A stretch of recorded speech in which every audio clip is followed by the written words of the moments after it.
Un accident de voiture, une douleur abdominale, ce patient a été accueilli sans rendez-vous au centre Mariposa par un médecin.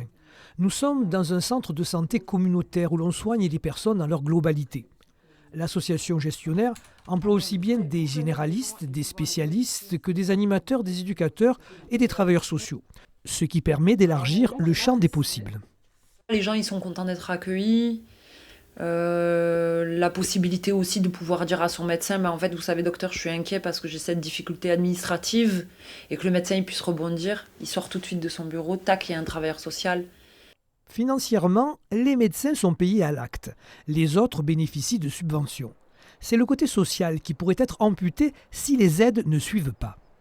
L'inquiétude, c'est que cette expérimentation n'entre pas dans le droit commun, donc n'est pas vocation à être financée de façon permanente par l'État, en fait, via la sécurité sociale, mais qu'on soit obligé de continuer comme on le fait à l'heure actuelle, de faire du bricolage avec des appels à projets annuels. Pourtant, c'est le plus qui fait la différence dans un quartier en manque de médecins et où les habitants vivent dans la précarité.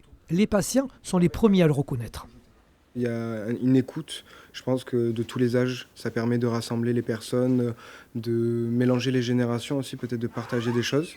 Et puis on le voit, il y a un bel accueil, il y a un bon personnel, autant du côté médical que du côté du secrétariat. Mariposa signifie maison de ressources populaires en santé. Pour la communauté qui le gère depuis un an, la santé a son importance, mais l'accueil, la prise en charge globale et le populaire sont des éléments essentiels.